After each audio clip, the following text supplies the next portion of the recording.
So, good afternoon, everyone. Thank you so much for joining us.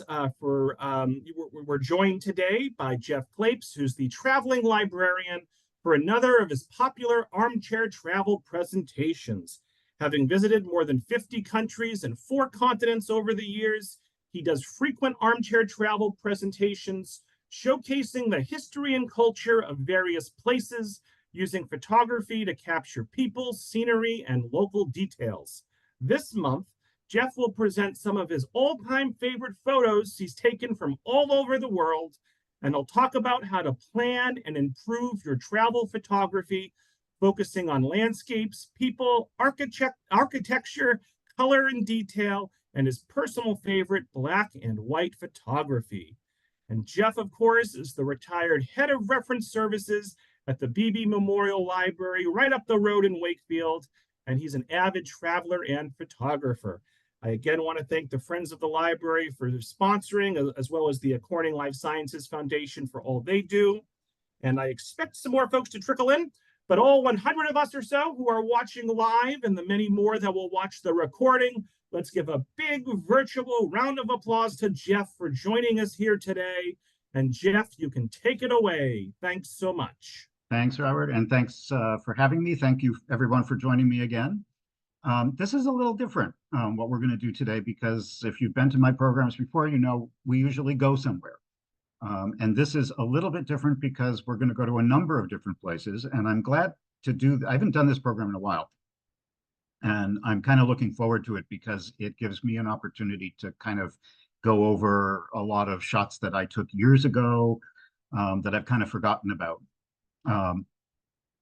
And the point is to try to talk about what you can do if you enjoy traveling and if you enjoy travel photography. I hope to give you a few tips on how you might be able to improve your own, and by showing you some of mine. And I need to emphasize, I am not a professional photographer, nor am I an expert, nor do I have incredibly expensive equipment. And I hope that that actually is better for you, because it's a way to remind you that you don't have to be a professional. You don't have to have the most expensive camera to do really good stuff. And I think travel photography is for anyone who enjoys being creative and who enjoys traveling. The most important thing, I think, is for you to decide what's the point of your travel photography. Not travel photography in general, but for you. What is it that you care about? Are you taking photographs simply because it's your own memories and you want to share them with your family or your friends? Are you taking them just because you need a creative outlet and this is a thing that you can do with it? Are you planning to sell it or share it on social media or try to do something with it commercially? There are different reasons why you might want to take photography when you travel.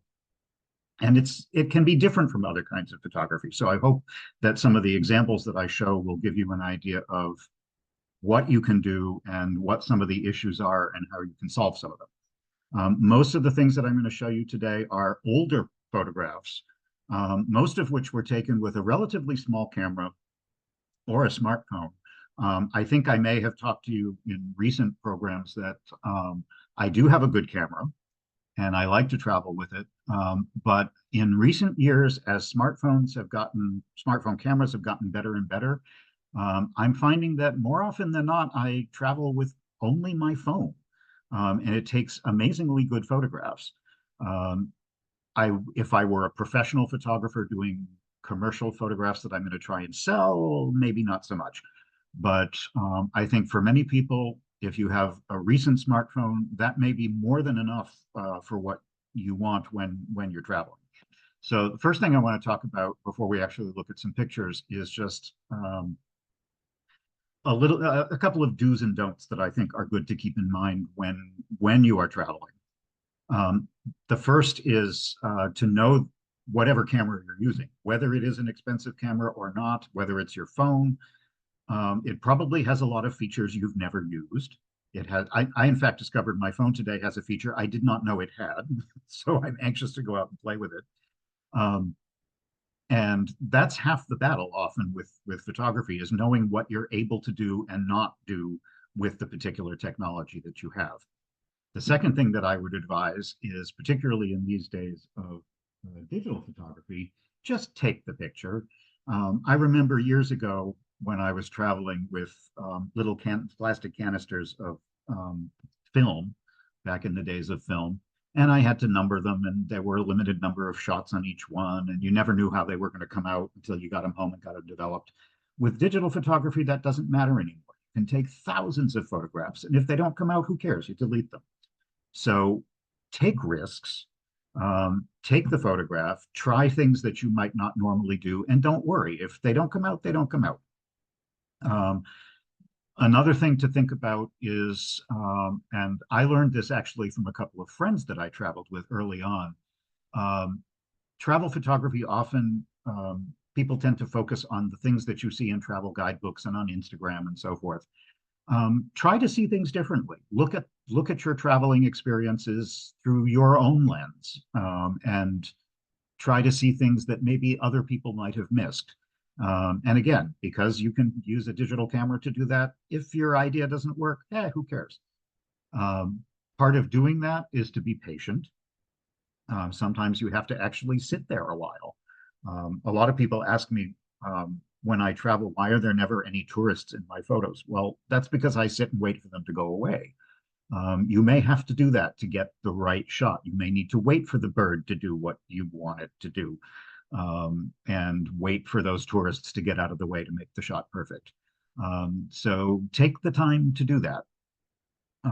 Another thing that's very important, I think, when you're traveling, particularly in other cultures, is to be respectful. Not everybody wants to have their photograph taken. Some places have very different cultural expectations of what's intrusive and not. So try to learn a little bit about where you're going before you get there, so you understand the etiquette of what photography is like in those places. Jeff, And can I interrupt finally, you for a second? sure. I know this is a little bit of a different presentation, so we don't Oh, see your I slides forgot to yet. share.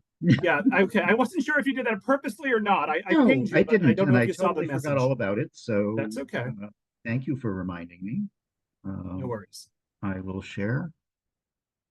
I wasn't showing anything terribly exciting, but yes, you should still be able to see it.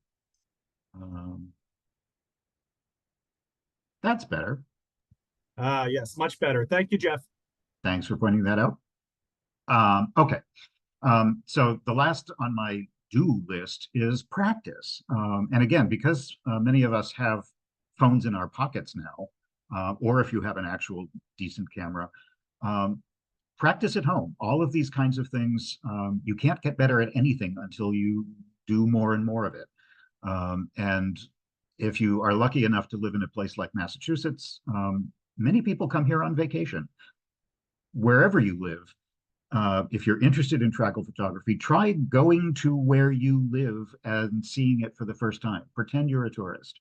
What would you take pictures of if you were visiting your hometown? And that's a good way to learn some of these skills and get better at them. The things that I would recommend that you don't do, first of all, don't forget to enjoy real life when you're traveling. Travel is an actual experience, a personal experience, and you don't want to live it completely behind the lens, because part of it should be that it's an experience. The reason you're documenting it is because it's supposed to be fun, so you want to actually enjoy it in real time as well. Don't get hung up on the gear that you travel with. You do not need an incredibly expensive camera. You don't necessarily need a tripod or an incredible telephoto lens. Those have their place depending on the kind of photography that you're doing. But as I said, you don't necessarily need an incredibly expensive camera, and the phone that you have in your pocket may be fine if you're not a professional. So don't worry about whether you have all the perfect stuff. Also, I've noticed recently with social media, it can get really out of hand where people are obsessed with social media, and making sure that you take photographs that are going to generate the most likes and the most engagement. Unless you're a professional that's actually monetizing your work, don't worry about that. It's your vacation. Enjoy it. And don't annoy the people you're traveling with by taking so many photographs that you forget to actually have fun on the vacation. Um, Also, this is just a little thing, but it's important to remember and kind of goes along with the concept of being respectful. If you are traveling in other cultures, bear in mind that there are places that may not only be, um, it may be against local etiquette to take photographs, but it may actually be downright illegal. There are plenty of places where taking photographs of military installations or certain buildings or police can be a problem. So don't get yourself in trouble. Anytime you travel, make a point to learn a little bit about the culture and what's acceptable practice and what's not. And finally, and we're going to talk a little bit more about this as I show you some examples, don't be afraid to process your photos. And by that, I mean, once you've taken a photo, or sometimes while you're taking the photo, depending on what camera you're using and what software it has, um, I talk to a lot of people who think there's something cheating about, the photograph is taking a picture of what reality looks like. And that's not really true. The photograph is taking an image of what you decided to compose based on the lens that it happens to be using. But that doesn't mean that there's no objective reality to that any more than a famous painter who's using watercolor or oil paints or whatever is presenting objective reality. When you take a photograph, you're telling a story. You're telling your story about what that particular location or feeling is the experience that you had when you took the picture. So don't be afraid to adjust your photographs by pumping up the color or turning it into black and white or sepia or anything. You can do all kinds of things with software now. It's not cheating to do that because what you are doing is creatively trying to convey something to the people who are going to see this image, which may only be you reliving your old vacation at some point later. So don't be afraid to do those things. And I hope as we go through the images that I show you, I'm going to give you examples of a lot of this kind of stuff. So let's go into that, look at some actual pictures. I'm going to start with landscapes, which are one of the most basic of travel shots that we all take when we're traveling, but they can be very hard to do because you're often trying to take pictures of very large scale areas. This is a non-traditional landscape photograph in a tiny abandoned village in Oman. And I want you to think of landscapes as more than just documenting the famous tourist sites of the places that you visit. Although you shouldn't feel guilty about taking those. If you go to Paris, you're going to take a picture of the Eiffel Tower. That's fine. But it's try to look at them in a slightly different way. Instead of taking a picture of the entire village, what I did instead is I took a picture from the inside of this house, this ruined house, showing the mountains in the background and the lush river valley that was behind it. For me, this conveys a better feeling of this place in my own memory as a more general landscape would have done. This is Mount Olympus in Greece. This is the kind of photograph that is similar to taking pictures of the Grand Canyon, for example. Any place that is so huge that a photograph never will convey the depth and the majesty of the real thing. So one of the ways that you can do that is by working with lighting. Lighting is crucial in these cases. Weather makes a big difference. And also using the foreground to help emphasize the depth in the photography. So this is a late afternoon image where I tried to use that lighting and also putting some foliage in the foreground to help convey a little bit of the depth of this magnificent canyon at the base of the mountain. Here's another example, also in Greece. This is Meteora in Greece, which you may know is a popular site where there are these amazing rock formations with medieval monasteries perched precipitously on the top. And if you had taken this identical photograph during the height of the middle of the day, it would have totally washed out all the landscape. It was much more impressive at sunset when you could. I actually took several photographs at this time period, experimenting with the way light hit the rocks at different times. Here's another one where this is in Bosnia. in a little village called Lukomir, way at the top of a plateau, right on the edge of a huge cliff into a canyon that's like 2,000 feet deep. I could have taken a picture of the canyon, and I did, but I think this actually gives a better feeling of it because this village is in a sort of wide open space on this plateau where it then drops off extremely steeply into this enormous canyon. And by putting the canyon in the background, you can see there's mountains, and it gives you the sense that there's a canyon there without actually showing it. And again, I could focus on the part of the village that I found most memorable, which was these sheep. And contrary to what I told you just before, this was in the middle of the daytime, so the light was coming straight down, which in this case worked better because it made it really lit the sheep in a way that I liked. This is that same village a little further down, where again, rather than showing the entire canyon, which you can see even the background here totally washes out in midday light. That kind of photograph would not be terribly dramatic, but by putting it in the background of a photograph where you can see what's on the edge of the canyon, I think you convey a better idea of what the landscape is really like by focusing on the cemetery and the little building that's literally on the edge of a 2,000-foot cliff. We're still in Bosnia. This is probably the most photographed monument in all of Bosnia-Herzegovina. This is the bridge in the city of Mostar, which is famous for having been destroyed, bombed and destroyed during the Yugoslavian wars of the 90s. But it was since rebuilt, completely rebuilt. And it's kind of a very emotional symbol of the war and the rebirth of the country after the war. This photograph actually is taken from the opposite side where everybody else takes the photographs from. And the reason I did that was mostly because of the lighting, because late in the afternoon, the western sun going behind the mountains lights the limestone buildings a little bit different, and they're slightly warm and pinkish depending on what time of day you are. And I found that this photograph actually almost looks like it could be an oil painting. And I liked that feeling because that's the sense I had when I was looking at it. Some other landscapes where, again, instead of just taking a picture of the grandeur of the space, I used other elements to try to bring out that depth. And in this case, this was a valley I actually drove to see, and when I got there, I couldn't see a thing because it was completely fogged in.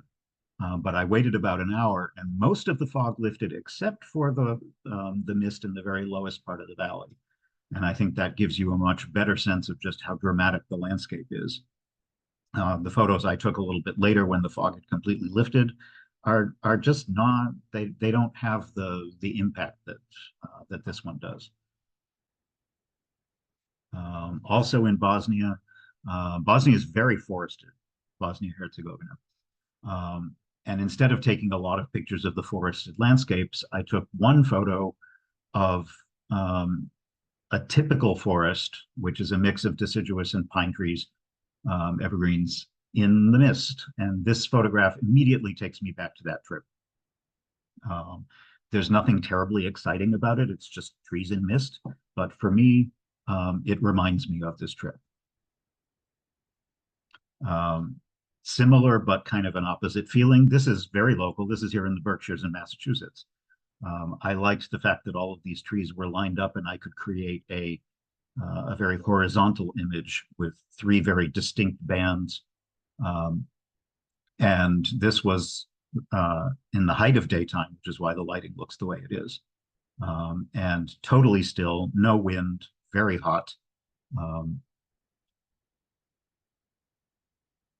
Here's another example of an impossibly large image. I would love to go back. This is in Montenegro, the Bay of Kotor, and I would love to go back there with different equipment to see if I could do something better. This really shows you the difficulty capturing an incredibly vast space that looks kind of like the Norwegian fjords. The only way that I think you can do this is with lighting. This is late in the day so that you get some of the shadows on the mountains and you can see them disappearing in the distance. Also managing to capture uh, a large cruise ship for scale. And I don't think you can do any photograph like this without having something in the foreground that creates a sense of depth. I mentioned light also makes a difference. This is in Laos, in the northern town of Luang Prabang, which is famous for its sunsets. In fact, there's a hill where you can climb up to the top of the hill, and everybody does that to look at the sunset every night. The problem is at least 300 other people are going to do that as well as you.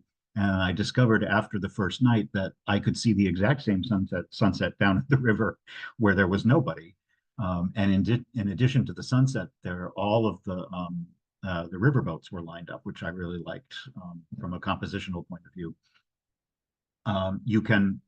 Sunsets are one of those kinds of photographs that you can definitely use filters and post-processing to try to bring out the color, because sunsets can be very difficult to capture. But this one, actually, I did nothing to. This is just the photo straight out of the camera.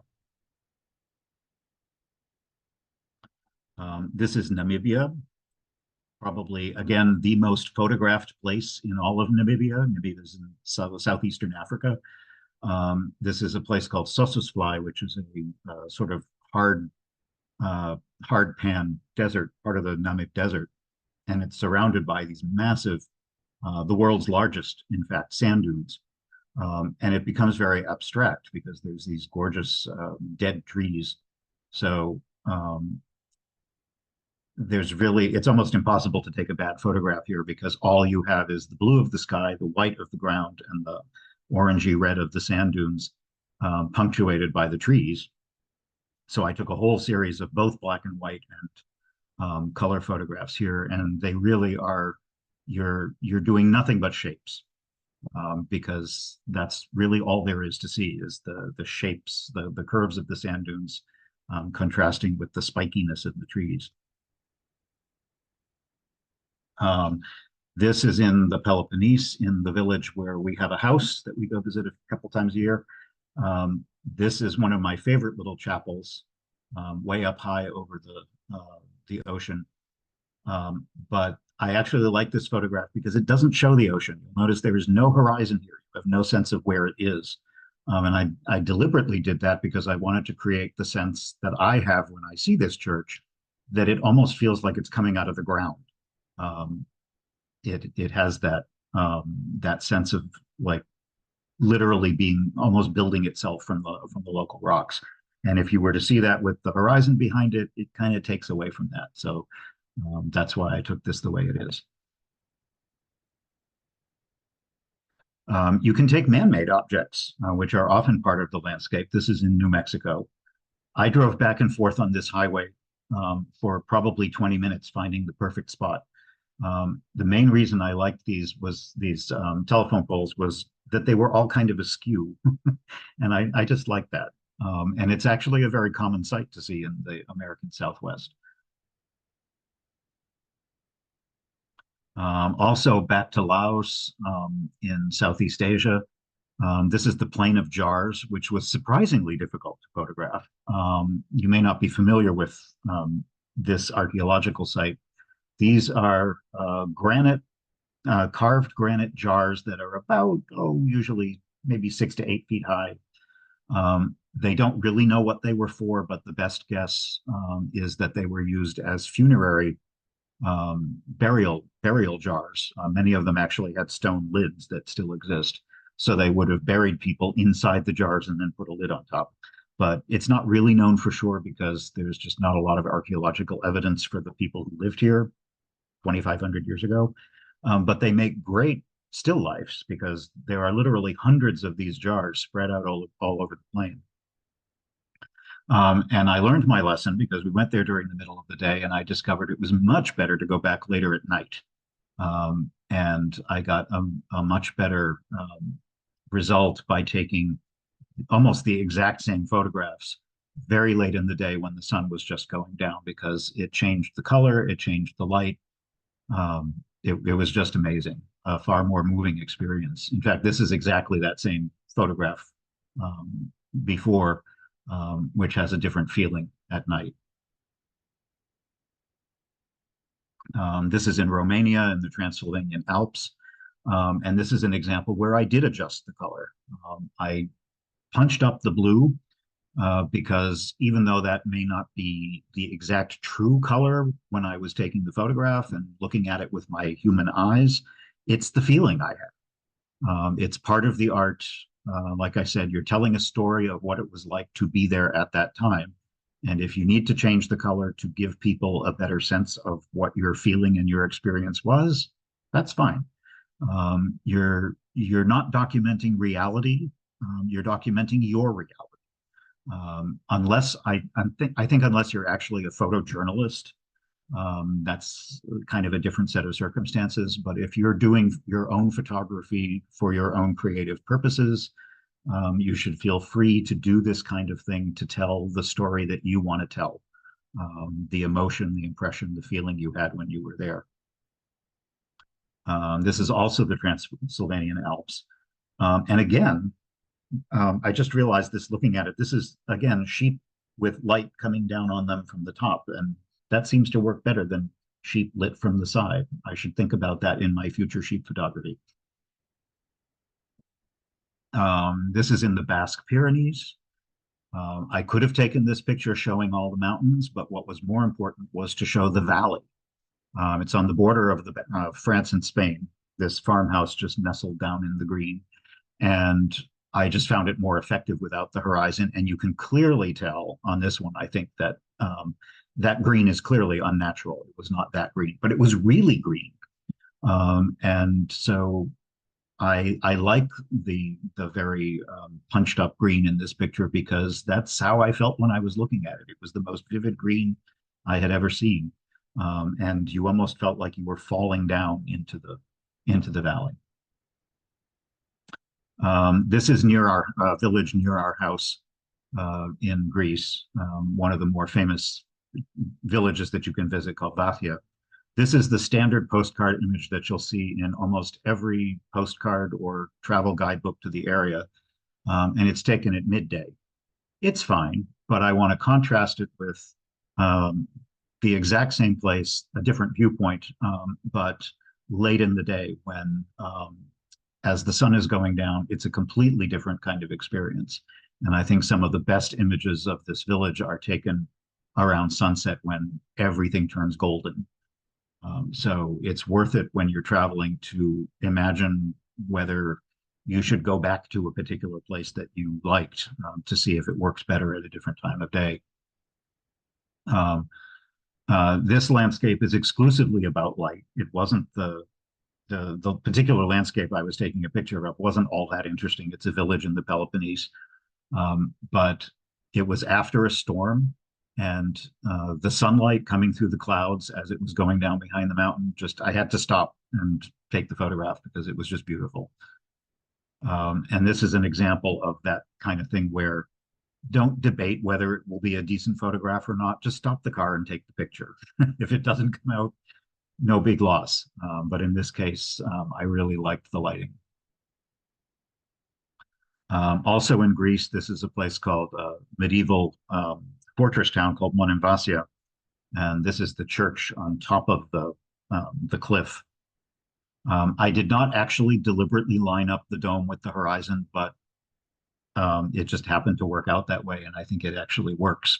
It emphasizes the idea that this church is literally built on a cliff, and there's nothing but empty ocean beyond it. Here's the same one without the horizon. When you're on top of this rock, you really almost feel like you're on a ship sailing on the ocean. And I wanted something that would convey that feeling of feeling like you were on a boat, completely surrounded by water. Back to Bosnia. Again, this could be almost anywhere in the world. There's nothing about this photograph that specifically says Bosnia. But for me, again, I was on a plateau in the middle of nowhere, surrounded by huge blue sky and empty farmland. So this was my way of commemorating that by picking only those two elements, the wide open landscape and the enormous blue sky. It isn't important that it doesn't actually, that you couldn't look at that and know exactly which location it was. Let's talk about people now. I have a problem taking pictures of people because it can be very intrusive. Do you pose them? Do you do candid shots? Obviously, if they're the people you're traveling with, that's a little bit easier. But taking pictures of strangers, there's a lot of cultural issues. You should always ask permission if you're taking pictures of people, and be respectful, especially with children. And depending on which culture you're in, some people have more or less problem with that kind of thing. This is a man in a rural village in the mountains of Oman. Fortunately, these days, technology can help you out because you can take pictures of people with telephotos without really looking like you're taking a picture. And in fact, cell phone cameras are even better because you can take a picture that, unlike a camera where it's clear you're taking a photograph, with a cell phone, you can look like you're just looking at your phone when what you're actually doing is taking a sneaky picture of somebody from across the square. This is at St. Sava's Cathedral in Belgrade, Serbia. Because it was a wide open public space, it's not as much of an issue. I felt more guilty about this photograph, but I still like it. This was also in Serbia at a train station. This poor woman had just fallen asleep waiting for her train. Serbian trains are notoriously slow and few and far between. But I just loved the contrast between this obviously local woman and the advertisements for fast food. This is in Hawaii with just some tourists hanging out on the bench in a tourist location. But how can you not take a picture when there's a chicken right behind the woman? And again, this was telephoto, so I didn't have to worry that people necessarily knew they were being photographed. This is in Albania. And this was, again, just one of those lucky shots where I was in the right place at the right time. I loved the composition of these two guys on bicycles in opposite directions. The bikes have two different colors, even though the guys are dressed almost the same way. And in the background, there's a perfect dog just sitting there. So a lot of photography, I think, is just keeping your eyes open, looking for things, and being ready to take a photograph at the moment. This was another great example of that. This is kind of meta. We were in downtown Oslo in Norway on their national celebration day, and I got lucky just walking down the street. A lot of people were dressed that day in traditional costume because it was their national celebration day. So there were lots of people wearing those kinds of things. But modern Norwegians look a lot like the blonde woman on the left. Sorry, on the right.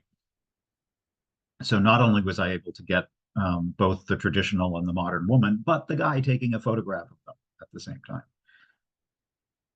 So always have your camera at the ready because you never know when you're going to get something good. These two are both in Venice. And the important thing I think about these two is the composition. The woman on the left is a tourist. Don't know where she was from. But I loved the idea. That's actually on St. Mark's Cathedral, where there's a statue, sort of medieval Byzantine era statue. And it almost, to me, I just found she's sitting there looking at her guidebook, and the statues almost look like they're gossiping about her behind her back. And I just loved that composition. The one on the right is some Italian sailors in the military who were in Venice, and they just happened to be walking by the Danieli Hotel, one of the most fancy and expensive hotels in the city, and they perfectly matched the Gothic arches above. This is a little more humorous. You would never know where this is. This could be in any number of places in the world, but it was Dubrovnik, which was overrun with tourists. It's one of those over-touristed places that you keep hearing about. And I just loved having all of these tourists sitting in one of the most historic cities in Europe, just chowing down on ice cream. To me, that represents my day in Dubrovnik more than a lot of other things. This is my grandfather's house in Greece. It's abandoned at this point and quite literally falling down. And this is his neighbor. Well, not him, my grandfather's long gone, but this is the neighbor who lives just below the house. And this was one where I was talking to her and a couple of other people in the neighborhood. I just took the picture because I had to. Her expression was just wonderful. A couple of others. The one on the left is in Romania in a castle. She looked completely Romanian to me until I discovered she was actually a German tourist. She wasn't the least bit Romanian. But I loved her outfit. It just fit with my image of rural Romania. And I deliberately blurred it a little bit just because I liked that effect. The other one on the right is a monk, a young monk, sitting on a temple in Laos. And just the color in that case was what attracted me to that picture. Here's a guy in Roswell, New Mexico, a local busker. I loved him. I loved his color, the color of his guitar and his shirt, with behind him this completely blank concrete building. This guy is a Sikh gentleman on a ferry in Dubai. And this was one of those cases where I clearly had to cheat because he was very close to me and I had to pretend I was taking a picture of something behind him. I doubt he believed me, but I got away with a great photograph out of it.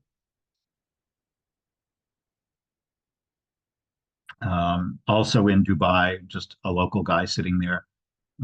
This one I was able to take with telephoto.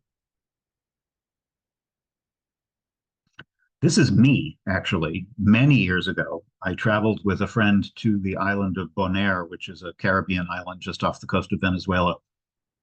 And they have salt pans there, and they're still in use. They still produce salt on the island, but there's a number of slave huts back 150 years ago when slaves were the ones who did most of the work in these salt pans. They had these huts that they were able to, they're very small, not even as big as like your garden shed. But the idea was that they could sleep in them during the worst heat of the day and do most of the work early in the morning and late in the afternoon. So this is my friend just taking a picture of me through the doorway. And I had a fun bathing suit at the time. So again, it's totally abstract. Here is a woman also with telephoto that I took at a mosque in Istanbul. It's almost black and white, but not quite. The only color in this photograph is the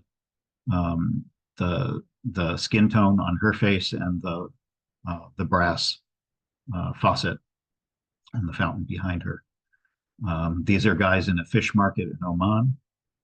Markets are a great place to photograph people because you don't have to feel quite so intrusive in a market because they're very busy. There's all kinds of activity going on, and people are kind of used to the idea that people want to, there's so much imagery there. There's imagery of the people, there's imagery of the things that they're selling. So if you're a little nervous about taking pictures of people, local markets are a good place to start. And I should also emphasize that don't forget animals are people too. And they don't have any of the issues of being intrusive, but they have lots of personality. This, I think, was in Kuala Lumpur in an aviary where you could get up really close to the birds.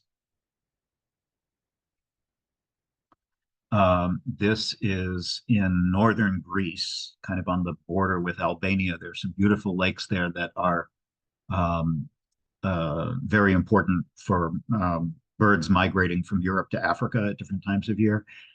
This is another one where I just got lucky. I'll show you a couple of other bird photographs later that I did differently. This was just this is a still photograph that I took at precisely the right moment to get a decent shot. It's a little out of focus, so I'm not happy about that, but capturing the pelican at that precise moment was luck. I love goats. You can always make new friends when you're traveling, and goats are very, very photogenic and very happy to be photographed, as are cats. I don't even remember. This is probably Greece, which has more cats than any other country per capita, I'm sure.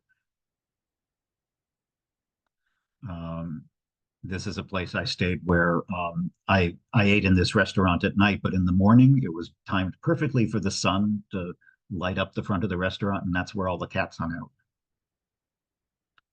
Also in Oman, I got lucky in this place. These kids actually wanted to be photographed, and if you get lucky enough to find people like that, it's a way to make friends. I've actually sometimes taken photographs of people and then emailed them the photograph because they can then share it. They may not have a camera of their own, and they can share it. So these kids actually pestered me to take photographs of them, and I loved them. And also just with telephoto, these are kids in the Luxembourg Gardens in Paris, and two elderly gentlemen in the mountains of Greece. This is going to be me in a couple of decades. I deliberately blurred these guys because I almost felt this was a sort of watercolory feeling very early in the morning at the fish market in Oman. And also in Oman, this is another shot where I felt like the color was so washed out. I actually liked the fact that it's basically almost just black and white and very pale shades of blue. Some guys walking on the beach. And you can always find humor in photographs like this. This is a fountain in the Luxembourg Gardens where I just got lucky to be in the right place at the right time again. Not all portraits are people. I liked this cow. This is a cow in Greece.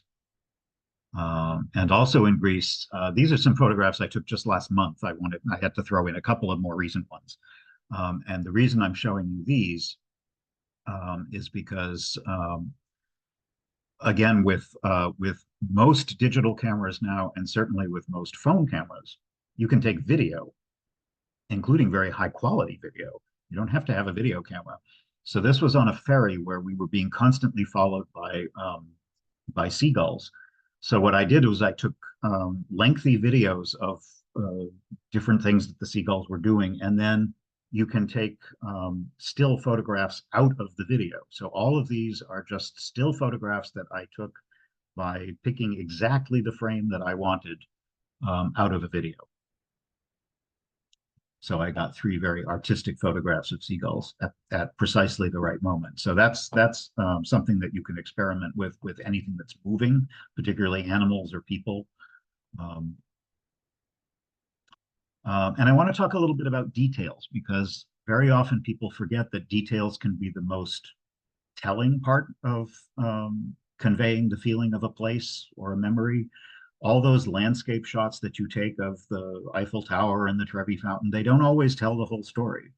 I'm particularly partial to architectural details myself because of my background. That's what I studied in college. This is in northern Greece in the inside of a Byzantine church. The only thing that you could see in this church, just because of the lighting, was the light coming through the window. Everything else was pitch black. But it becomes almost an abstract image with the little fresco. This is the detail of, these are hanging storage containers in a fort in Oman. which again conveys for me the feeling of what that fort was like. If you're wondering why these hang the way they are, it's because in the desert climate where there's all manner of vermin trying to eat things, plus a lot of heat, these hanging clay pots were a way of storing liquids and other olives and other kinds of things, dates, um, up off the ground, which made it harder for animals to get at them and also kept them cool. So it's a very common way of storing things there. And again, this is another place, along with this photograph in the same fort, where I washed out the color, and also it's a little fuzzy, and that's deliberate because I just liked the sense of what that did to the light. These are in Hawaii, on the island of Kauai, um, on a hike along the cliffs. And these, I forget what kind of tree they're called. I should have written that down. But I liked these trees because there was something about them that if you saw you probably remember the old Disney film Fantasia, where the Sorcerer's Apprentice has the brooms all come to life. These trees almost made me feel like that scene. Like out of the corner of your eye, if you turned to look away, the trees would move around on their own, like they were actually sentient. And the light, the sort of hazy light coming through the very tropical air, helped me convey that. The thing about detail shots is they could be anywhere. This picture, you would have no way from looking at it. You might guess it's Mediterranean just because of the architecture, but not necessarily. This is in Montenegro. I liked the woman and the cat early in the morning after a rain. But again, the reason why you take detail photographs is not so much because you're trying to document the travel images of the place you went to, but because they're a memory for you. Some small thing that tells you about what it felt like to be in that place. This is El Paso, Texas. It's a decrepit old furniture store. I played with filters on this to give it more of a vintage feel, because a lot of El Paso has this feeling to it. This is a detail in Paris, a church. I particularly liked it because it has a sense of movement. It's almost like this mythological being is almost physically coming around the column. This is a ghost town in New Mexico. Again, I processed this afterwards to give it more of an antique-y feeling. I bled out a lot of the color. It looks like something out of a horror movie. And that was very deliberate. This has no processing whatsoever, but it is a horror movie. This was bomb damage, a hospital in Laos that had been heavily bomb damaged and was now nothing but a ruin after the damage that occurred in Laos during the Vietnam War and after. This is in the Topkapi Palace in Istanbul. And what I wanted to show here was architectural details, because you can see multiple layers going off into the distance with different colors and different types of building materials. On the left is Istanbul also. This is just an alleyway that I happened to pass by and thought it was one of the most beautiful things I had seen in the city. I loved the washed out colors. I loved the depth and the richness. And you could easily have walked by this without noticing it. For me, it reminds me a lot of many neighborhoods in Istanbul that I saw. On right is in Vathia, the village that's near us in Greece. I don't actually know why they fill a lot of places in Greece. You'll find old abandoned houses where they've filled the window frames with stones. But I enjoy those kinds of architectural details. These are some carvings in a church in southern France. Also in France, this is in the Basque Country in the town of Bayonne, which has the same name as the town in the city in New Jersey, Bayonne. Although having been to both, I much prefer the one in France. These are very typical style buildings in that city and in that whole region in France. But if you take standard photographs of them straight on, I don't find them as impressive. This was a photograph that I took on an angle to see how many of them I could squeeze into a photograph, and I think it actually gives a better sense of this long row of buildings with that very local style. This is in Abu Dhabi in the United Arab Emirates, and I was very lucky to be there. This is the Grand Mosque in the city, which is not that old. It's only about maybe 20 years old, but it's a spectacular building. And I was able to take advantage of the fact that there had been a tremendous thunderstorm about an hour before I got there. So the light with the sun coming through the clouds was beautiful. And I do have photographs of the entire building, but this one that just shows one particular corner of it with the light behind it, I think is just as effective. Here's a fort in Oman, where I used a filter to get a sparkly effect on the windows with the light coming through. Also in Oman, another abandoned village with very muted colors. This is, I did nothing to this photo. This is exactly what it looked like, just very pale, sort of aqua colors on some of the woodwork, and then earth tones. But I liked the muted late afternoon colors. In that same village, this is the inside of a house that had paintings on the roof and on the ceiling. This is in a mosque in the very northern Greek town of Kavala. Much of northern Greece has a lot of Ottoman influence back when it was part of the Ottoman Empire. So this mosque, I loved the interior of this mosque because it almost looks like a watercolor. All of the paint on the stucco interior is very washed out, and I just love the look of that. Another detail of a roof in Greece. This is more about texture than anything else. The same here, where I love the texture of the buildings. This is a Byzantine church, which has some wonderful sculptural details. And the best time to take photographs of those is anytime the light is low, whether that's early morning or late afternoon, because that really brings out the shadows, and also color, particularly if it's in stone, because the warm color of the morning or evening sun really brings that out. Same thing here. Twilight light gives you a very subdued feeling.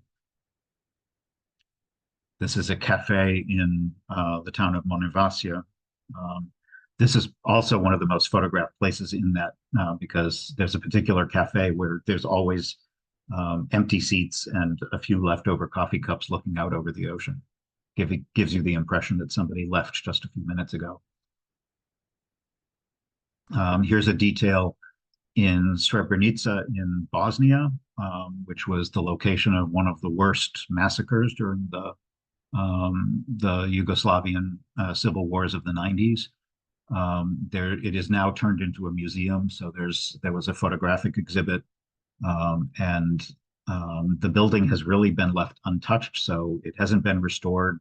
There's chipped paint, and for me, here's another one of the same place.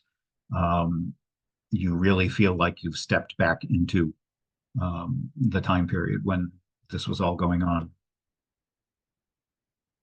Markets I mentioned are always fun to take photographs of, particularly the vibrant colors of different kinds of fruits and vegetables, fish, so on. This could be any market in the world, and it doesn't matter. It's the color that, in this case, I think is important. Same here. This is the detail of an Ottoman house in Bosnia, where there was a bath, actually. So many Turkish bath buildings have either circles or stars in the ceiling with colored light that lets light come through. This is in Ljubljana in Slovenia, which is an amazing city. If you've never been, I highly recommend it. It's one of my favorite cities in Europe.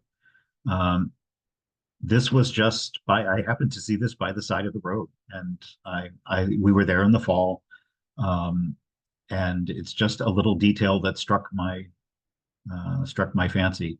Um, and I didn't plan this, but there's a dead leaf. I could have removed the leaf, but I actually kind of like the leaf. Um, Also in Slovenia, this is a castle in Lake Bled, uh, which is one of the most popular places to visit in Slovenia. And I took this picture because even though one of my favorite sentences in all of literature is from a book called Black Lamb and Gray Falcon, which was a book by the famous travel writer Rebecca West, who spent quite a little bit of time traveling in Eastern Europe and the Balkans. And one of my favorite sentences, which I'll read to you now, it's not actually about this place, but when I saw this chair, this to me was it was a physical representation of that literature. She was in a garden actually in Serbia, but she described the garden as the gardens were mystifying. Inside the beautifully tended box hedges, the flower beds were choked with weeds, and a single garden chair made of white painted wire in the Victorian fashion was set quite alone on a wide gravel space with an air of deluded sociability, as if it had gone mad and thought that there were about it many other garden chairs. I just love that sentence. And when I saw this garden chair, I said, this is exactly what she was talking about. So I had to make a photograph of it. This is an antique market in Buenos Aires in Argentina.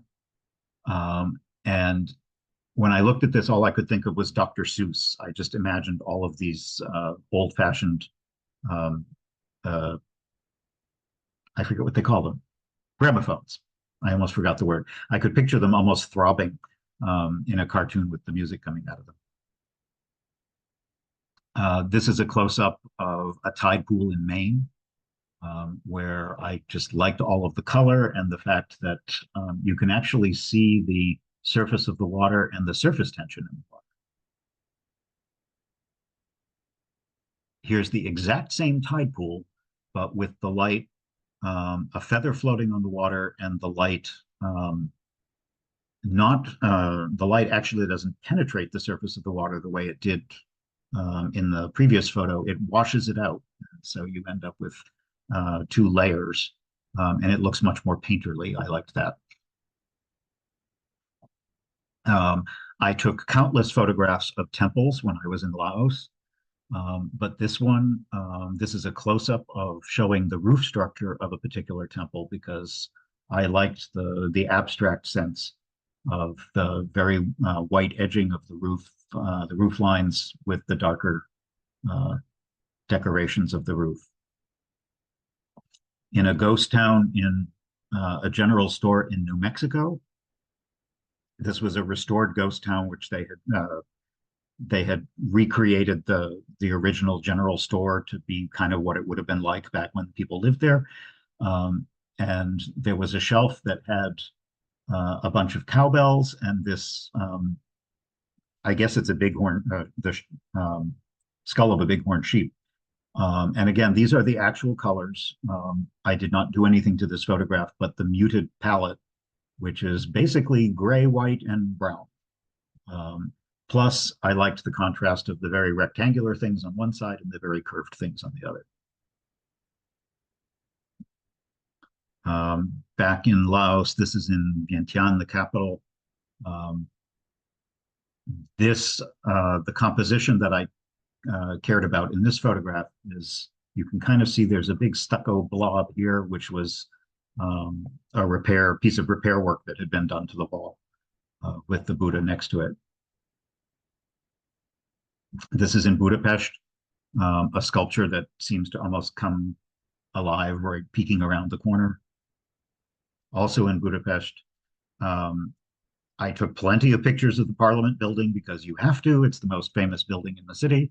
But I also loved these opalescent lamps on the side of the Parliament building. So they become kind of an abstract sculpture And again, this was a case where I used a filter to make the opalescence a little bit more than it was in real life, because that was the effect that I was trying to remember. This could be anywhere. It happens to be in Oregon, but I was there during a time of year when the leaves were brilliantly spring green. So again, this is just an abstract image. Back in Serbia, this is in Belgrade. This looks like a black and white photograph, but it isn't, because it's almost black and white, but the building was stucco. And I just loved how the modern mural picked up a lot of the black and white decoration of the historic building, the murals on the side. This was in Sarajevo, and this is a Muslim cemetery in Sarajevo. And you can probably see I bled out a lot of the color. You can barely see a hint of green. And the reason I did that is because I felt like the shapes were more important than the colors in this picture. I wanted to focus on the actual sculptural design of the monuments, and you lost a little bit of that if the green distracted you from it. Here's another weird photograph from, I don't know if those of you who are in Massachusetts may have been to Mass MoCA, which is the Museum of Contemporary Art in North Adams, way up on the New York border, in far western Mass. And this was an exhibit where they had some photographs, large-scale photographs, but they had holes in them. So I'm actually looking through to the gallery behind, where there was a woman, and I like this photograph because it's very disorienting. When you were there, it made sense, but if you look at this photograph without context, it completely throws you off. You are looking through a large, like, I don't know, 6 or 8 foot tall printed photographic display through to the gallery behind it. This is a market in Oman. Again, I have tons of photographs of the market, but this one I like the best because it shows the tile floor, and I liked the contrast between the solidity of the floor and the movement of the person who happened to be walking by when I took the picture. Here's a detail of Greece, unusually in the rain because there's not a lot of rain there, but this is one of the most iconic images of Greece. This is an olive tree, the very essence of the olive groves. And it's a close-up, so it could be any tree anywhere in the Mediterranean, but it reminds me of the particular woman I was visiting and the house that she was at. I also like taking pictures of close-ups of flowers because they can be very sculptural. These are flowers from my garden a few years ago, where I had some roses. Again, these have obviously been processed, but I could turn them into almost abstract images if you play with color. Same thing here. This is a chapel in Greece where I washed out the color because that's really kind of the feeling I had when I was there. It's very drab, mostly just neutral tones, earth tones. I forget which Orthodox church I was in, but this is some votive candles that you can place in a church. An antique door in Greece where you can almost feel the wood, which was the feeling I was going for. And now let's talk a little bit about color. This is a door in Kavala, the town in northern Greece. Just a simple contrast between the color of the building and the color of the door. And I liked the fact that the door actually had dust on it, on the moldings, that had actually come off the building. So you have a little bit of they work together in this photograph. More farmers markets, peppers. These are local peppers, typical of the area. And I liked this because it not only picked up the vibrant color of the pepper, but also the entire background of this store, including what the woman was wearing, happened to be red as well. This is in Slovenia. It was a modern staircase, spiral staircase in a renovated building. So again, this is just sculptural. I just love the color in this. It's bright lipstick red. The fabrics stacked up in a market in Thailand. You might notice in this, I ruined this photograph because that's the shadow of my head down at the bottom, which if I had a better camera at the time and better software, I could have either, well, first of all, I would have known ahead of time and taken another photograph, or I could actually remove the shadow by manipulating the photograph later. This is in Uruguay, an old house with just very faded, soft, very dusty, chalky colors on the side of the building. The bright color of a house in Old San Juan in Puerto Rico. The door is actually not black. It almost reads as black, but it's just very, very dark brown. Back in Laos, these are monks early in the morning, making merit by accepting donations of rice early in the morning. Here's some, this is something called one-point color, which you can sometimes do with cameras or software. This is in a town near us in Greece, where I just like the fact these are roadside shrines, although these are not actual roadside shrines in use. They're sort of abandoned ones that people piled by the side of the road. They were probably to be disposed of, but they were sort of a pale blue, as was the car that happened to be parked next to them. So I took this photo just because I liked the blue. I completely got rid of all the colors except the blue, because that's what I happen to like about it. Back in New Mexico, again, this is color definitely processed. I liked that this was red, white, and blue. So I emphasized the three major colors. Same thing here. This is another building in El Paso, Texas, where I don't know why it was painted in these colors, but I really liked it. And there was a sort of, there was bad weather, so the clouds worked well over the top of it. Very soft clouds contrasting with very rectilinear colors down at the bottom. This is Istanbul, which you wouldn't ordinarily think a lot of Istanbul is just old gray buildings, but it's not. There's an enormous amount of color there. So there's color in the vehicles, there's color in the buildings, even though it was a very gray day. That actually works better because the absence of a blue sky makes you focus on all the colors that are in the city. Here's another one-point color photograph where these are dried chilies in New Mexico, and I removed everything from the photograph except the red.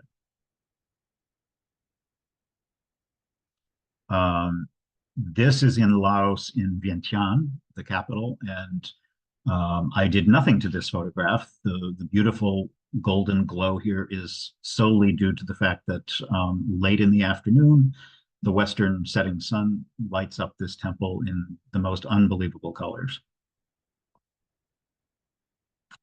Here again, focusing on the color where the orange almost floats above the background because it's so bright. This is in Vancouver, in Canada, in the temperate rainforest that's up in the Pacific Northwest. Everything's covered with moss, everything's wet, and I liked that this just captured that that sense of dampness and the different textures of green, from the leaves to the pine needles to the moss. Also in Vancouver, this was the view from my hotel room, where the beautiful scenery in the background contrasts with these with the bright sun lighting up the derricks in the cargo port. right along the water. This one is in Romania, in northwestern Romania, a rural area that still is very, very traditional and very agricultural. And this is an image that I deliberately tried to take in almost an impressionistic way. They had haystacks everywhere, and I went a little overboard with the haystack photographs. But everywhere I looked was a Monet painting, essentially. So that's kind of what I was going for here. Also in Romania, this is a forest in Transylvania as you go up into the Transylvanian Alps. And again, just the layers of color. This is what that whole area looked like. The luminous algae of wharf pilings in Astoria in Oregon. Obviously, this is another one where I brought the green out deliberately. This is in Istanbul, looking across to the non-historic side of Istanbul. If you're looking across to the Asian side, across the Bosphorus, these balloons, which I initially thought were part of some art installation, it turned out to be target practice for guys who were shooting them with rifles out over the water. But it made for a great photograph because opposite are the very spiky skyscrapers and the derricks in the cargo, where the cargo ships are, the industrial sector, and the playful round color of the balloons in the front. I like that contrast. This is another example of color in Istanbul, probably one of the ugliest neighborhoods in Istanbul, just big modern concrete apartment buildings. But if you really look at them, you'd be surprised how much there is actually going on there in otherwise uninteresting buildings. Again, back in Oman, this is two colors. That teal, again, no color processing in this, just a beautiful aqua d'or against the earth tones of the village. I've shown you some pictures already of the town called Monemvasia in Greece. This, I liked the contrast not only of the color, a renovated building with beautiful bright orange paint, but also the contrast in shapes. We have a very, very rectangular architectural things and then the curvy chair next to each other. This is in Kavala in Greece again. I love the reason I took this picture is just you have primary colors almost all in the same shade. An ensemble of red, yellow, and blue, all of which have roughly the same tone, the same shade. And also in northern Greece, not far from the other photograph, is spring poppies, vibrantly red poppies all across by the side of the highway. In Malaysia, these are lanterns in a Chinese temple. Roofs in Serbia, a town in northern Serbia. I particularly liked this image because you can see these are all the same roof, but from different time periods. So you have extremely old terracotta roofs, you have very brand new restored terracotta roofs, and some from kind of in the middle. So it's the same architecture, but you can see the difference between the different time periods. Another very impressionistic image. I loved this bridge this is in Visegrad, eastern Bosnia, a very historic bridge. And the color of the bridge, the color of the light lighting up the trees on the mountain behind it, the water, it's just again, I have some very standard photographs of this, but I love this one because it makes me remember the light that afternoon. And finally, I want to take you through a few black and white photographs, which personally I prefer. They're the kind I like to take the most. My house is full of framed photographs that I took in black and white, and I like it because it forces you to focus on light and texture and shape. you've always been able to do that because, of course, color photography didn't come along until long after photography was invented. So for a very long time, that's all people were doing. And they did it very well, and you can learn from them. Um, I would recommend, actually, I don't know if any of you have seen on, I think it's Netflix, the series called Ripley, which is based on Patricia Highsmith's novel, The Talented Mr. Ripley. And to many people's surprise, it was, even though it's filmed and takes place in Italy, it was filmed on the Amalfi Coast, which is brilliant and colorful, and it's Italy, but they filmed it in black and white. And a lot of people were surprised by that, but it's incredibly gorgeous. I think if you've watched it, you probably know what I'm talking about. You can pause almost anywhere in that series, and you've got a gorgeous black and white still photograph. It was so beautifully done. So I'd recommend that. This is an Art Nouveau lamppost on a bridge in Slovenia.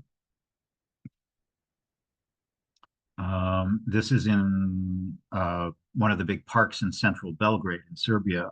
I just was struck by the four completely different vertical elements. There was a tree, there was a monument, there was a skyscraper in the distance, and some people at a bench. I think if I were to take it again, I might remove the tree branches, but I'm not sure.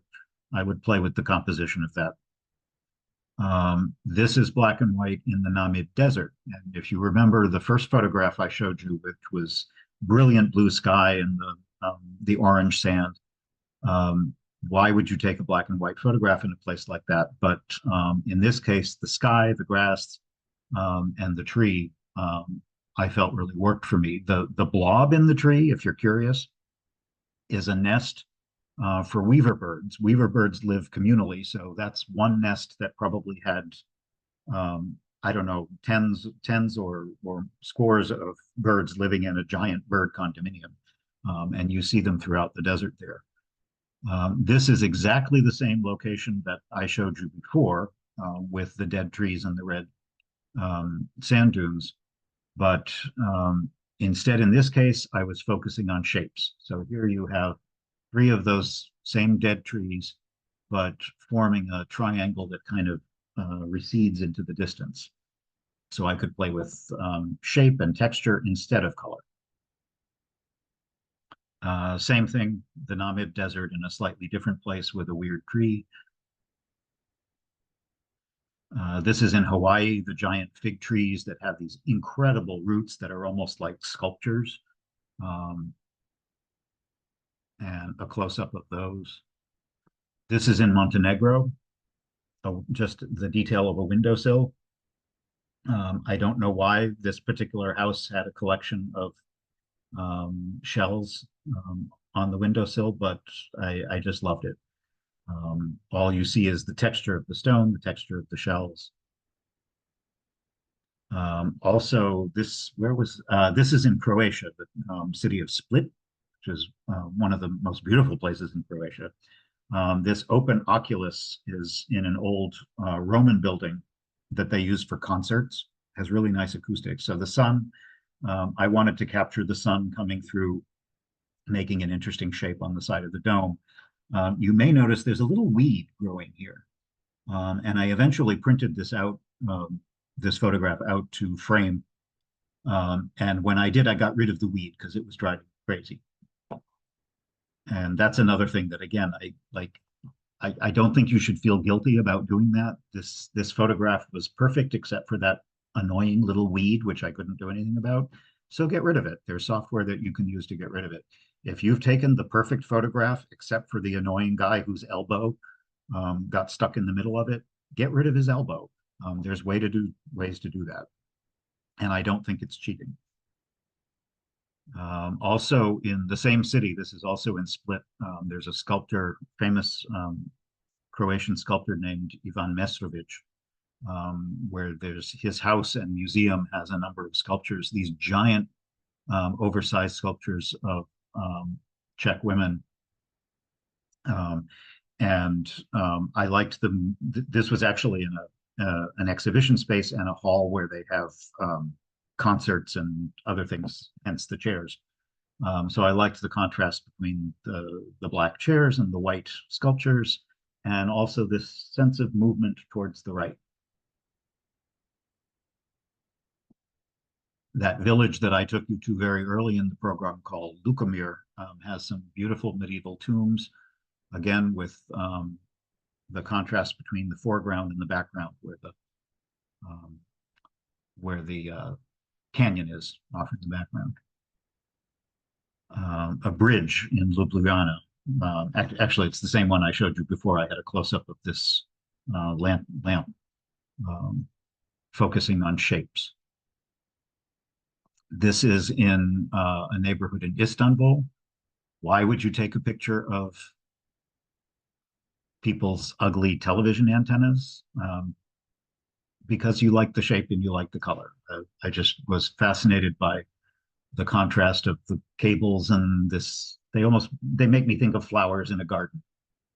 So it's all about the shapes and the black and white contrast. I believe this was in Thailand, probably in Bangkok. Buddhas are often very colorful with flowers and gold leaf and robes wrapped around them, but they're also very sculptural. So this, I wanted to focus just on the shape of the hands. In Transylvania, this is a fortress church called Prejmer. The rooms that you see here were when the town was under siege. All the people in the village would come in, and each one of them had a numbered, almost like a hotel room where they could stay during the siege. I like the horizontal versus vertical elements. Even in real life, it's almost black and white, but this is a black and white photo. And then this is the exact same photo, which I softened a little bit to give it more of the sense of a 19th century lithograph. The same church. Oh no, I take it back. This is back in Laos. Shafts of light with dust in the air become actual solid elements. They're almost like the roof beams. This is the texture of shingled roofs in a monastery in Romania. Nothing but texture in this one.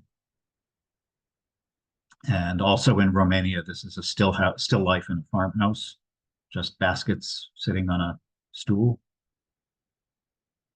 And even beautiful flowers. This is a peony, which was probably bright red, but if you get rid of all the color and do it in black and white, all you see is the shape. And it almost becomes like a Georgia O'Keeffe, focusing only on that. One of the mosques in Istanbul, this is actually called the New Mosque, which is a riot of domes and half domes. I have a number of color pictures of this, but the black and white is actually far more effective, I think, because it makes you focus on the architectural shapes. And one of my favorites, this is in San Sebastian in the Basque region in Spain. It's a fantastic old Baroque church, but it has this wild modern sculpture stuck on the front, which seems completely incongruous, but somehow the contrast between the modern sculpture and the ancient church worked for me. And I got completely lucky because this little kid that just happened to be going by at the moment adds a little bit of joy. And I feel like he's somehow connected to the playfulness of the modern sculpture.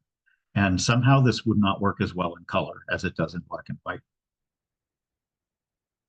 Same with this. This is a cemetery in Bordeaux, a crypt.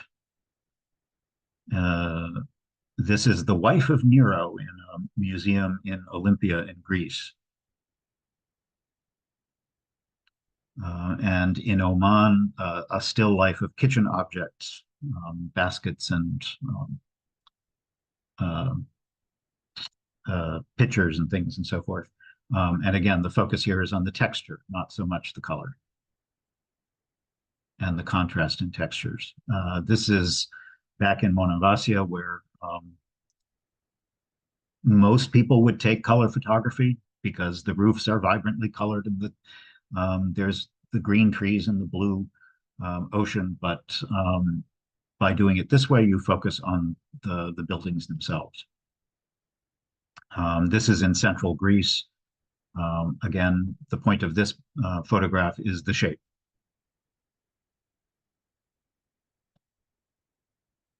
And here as well in northern Greece, this is a town called Kastoria, which is very heavily influenced by the Ottoman style. And a lot of the buildings have these, the second story stick out above the first story, and they're held up with these beams.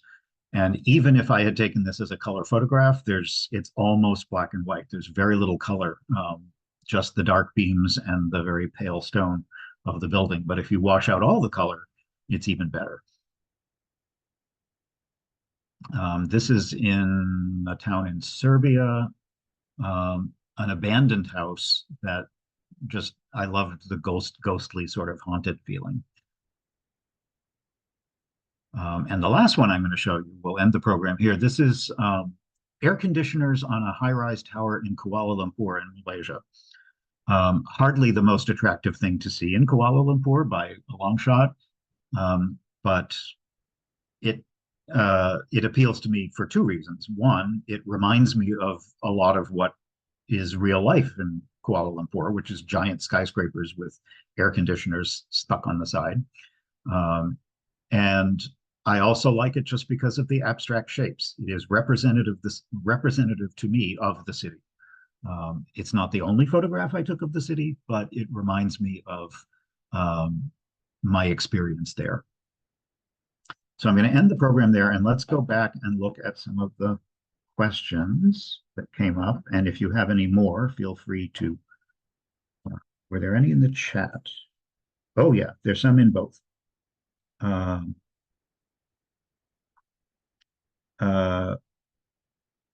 Oh, someone likes my octopus shirt. Thank you.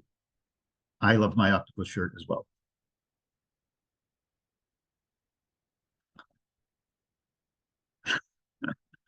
A lot of the question, as I'm looking at a lot of the questions, a lot of them seem kind of similar in that people are asking me how I did certain things.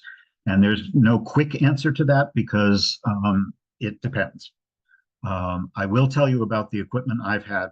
Many of the photographs that you saw in this presentation are older ones that I took with a variety of cameras that ranged from a small Kodak, not very expensive, kind of like entry-level Kodak camera, to a much more expensive Fujifilm with a really fancy telephoto. Most of the photographs that I've been taking recently, I have a Samsung Galaxy smartphone, which has a really nice camera. I'm not specifically recommending Samsung over others, but I can say that if you have sort of the higher end, like flagship phones these days, whether it's an iPhone or a Samsung or a Google Pixel, for most people, particularly if you're not a professional, the quality of cell phone cameras right now is really amazing. And I take, with the exception of a lot of telephoto, specifically telephoto and wildlife photography, I have found that my cell phone cameras take almost as good photographs as my real camera. And so in recent trips, I have focused mostly on that. And someone asked me if I could recommend a particular small but not expensive camera. I can't really, because that changes so quickly. I've been a big fan of Fuji and or Panasonic, but I hesitate to recommend them because literally like every 6 months, all of the big brands are coming out with new cameras and different features and new software. So I think the best that you can do is really think about what you want and and what your price range is. One thing I can recommend is try looking at CNET. If you haven't used CNET, that's a great website for technology. If you want reviews, really good quality reviews, both user reviews and professional reviews on the same site, cnet.com has all kinds of tech reviews, including cameras. So if you're trying to buy a camera, you can look for particular cameras in a price range, and they'll give you very good reviews about that will help you based on what your needs are. I think, as I said, I think you can do well with a phone camera these days. The main thing I don't like about phone cameras is that, and I don't know if you can see, I actually attached a little strap to mine because I am always terrified when I'm using my camera. Phone cameras are not designed to be held the way a real camera is that has a grip. They don't have a viewfinder, and there are times when I really miss the physicalness of holding an actual camera that I feel like it's sturdily held in my hand and I can control it and I can aim it. Um, and with a viewfinder, it doesn't matter how bright it is if you're out in bright sunlight. So there are definitely some advantages to having a real camera. But like I said, if I really am not in a position to recommend anything, but use CNET as a good starting point. Many of the other questions that I'm looking at are related to how I did certain effects. And in general, the answer to all of those questions is software. Any cell phone camera that you have and any digital camera that you buy now is going to have a lot of software built into it that allows you to filter. It allows you to take photographs in black and white or color or sepia. It allows you to take night photographs. It allows you to take sunset photographs. It allows you to get rid of red eye. All those kinds of things are part of the software that comes with your camera. And you can do that while you are taking the photograph, or in most cases, once you've taken the photograph, there's all kinds of software, whether it be something on your computer or in your phone, where you can adjust things after the photograph has been taken. And that's why, going back to the do's and don'ts that I mentioned at the very beginning, one of the most important things you can do is learn whatever you're using, whether it's your phone or an actual camera. Learn the features, many of which you may not use, and that's fine. You don't have to use all the features on your phone, but learn whether they're there or not, and practice feeling comfortable with them so that when you find yourself somewhere where that feature would be perfect, you're not starting from square one and figuring out how to do it at the last minute. The name of the town in the Berkshires, I don't remember, but it was probably like Lenox, Lee. We were somewhere in that area. And somebody also wanted to know in the Namibian desert, how did I get the shadow out of the picture? There weren't any shadows because we foolishly went into the desert at like 12 noon. So the sun was coming straight down. So there were almost no shadows. Someone wants to know how to take a still photo out of a video. Again, that's a software thing. In most cases, if you take a video, you can then go back and look at the video and proceed through the video one frame at a time. You can speed up a video, you can slow down a video. Depending on your phone or your camera, that software may be built into the phone itself. Or if you want to do more fancy things, you can there's all kinds of additional video software that you can do more fancy things. But everything that I've done through my phone without extra software. It's the software that comes with the phone. Same thing with making photos fuzzy and using filters. Somebody asked about an iPhone. Yes, almost any phone that you buy nowadays is going to have software that allows you to do all this kind of stuff. Play with it, experiment with it. And like I said, it's digital, so if you screw it up, it doesn't matter. You just delete it. Same thing with the impressionistic effects in my photographs. Was it post-processing blurring? Was it adjustment of the camera while you were taking the photograph? Both. The phone I have now can do that while I'm taking the photograph. Others do it after the fact. Someone wanted to know if I'm familiar with Richard Avedon. Oh, of course, yes.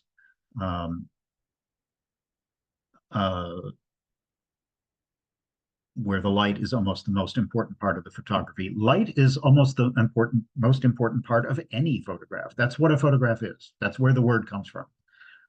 It is using light to write. That it comes from Greek, photos, and graph, which means to write. It is using light. It used to be using chemicals. Now it's using technology to take light from out in the world, bring it into a device through a lens, and turn it into an image. That's exactly what photography is. So whether it's color, whether it's composition, whether it's details or black and white, all of it is learning how to look at what you see in the world around you. And you do that by using light. Light comes into your eye, hits the rods and cones in the back of your eye, and your optic nerve translates that somehow that we don't quite understand in your brain into seeing something. The idea of a camera is to do exactly the same thing using technology. Let's see. How many shots did I take of that stork taking off? Oh, actually, the stork was a pelican. And I took probably 3 or 4, but it was not a video.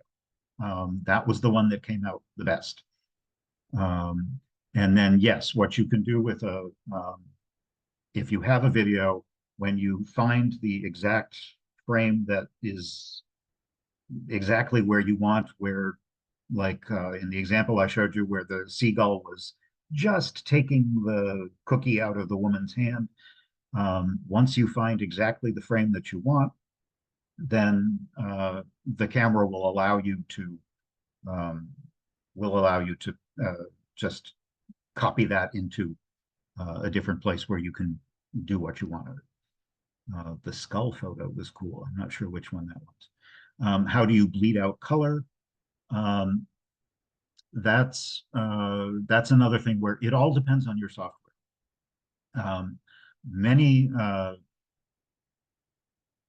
The kinds of things that you might play with in any software, when you're talking about color, it's usually referred to as saturation. The saturation is how much of that color is in the photograph, and you can increase the saturation, which will make the grass much greener than it was in real life, or you can bleed out the color by decreasing the saturation, which will make the grass look grayer. And it's entirely up to you what effect you want to do. In most cases, that's something you're doing after you've taken the photograph. And I don't typically take photos in RAW. Somebody asked that.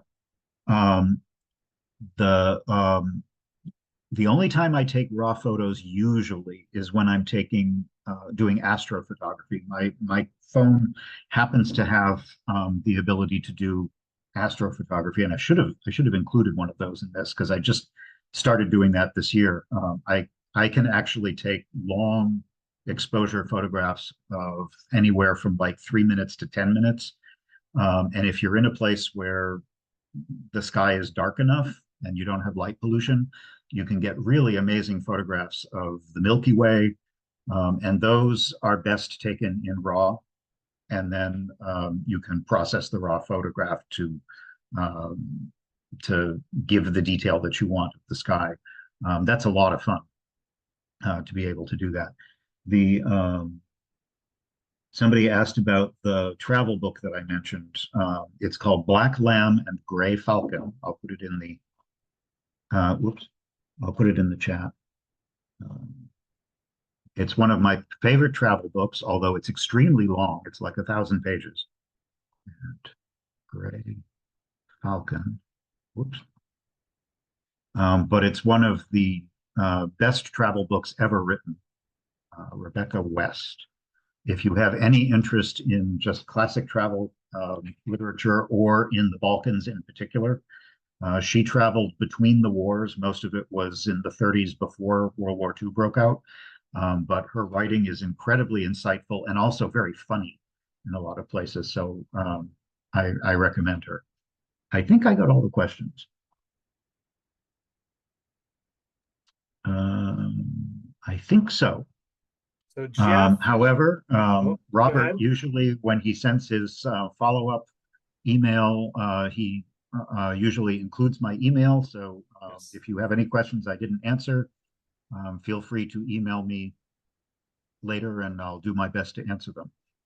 Exactly. I was going to mention that. So, folks, let's give Jeff a big virtual round of applause. As he said, so later tonight, before I leave, I will email you all a link to this recording. I will email you information about some other upcoming armchair travel presentations. I will include Jeff's email and Instagram. When you log out in 30 seconds, you will get an anonymous feedback survey that pops up. Please take 60 seconds and fill that out.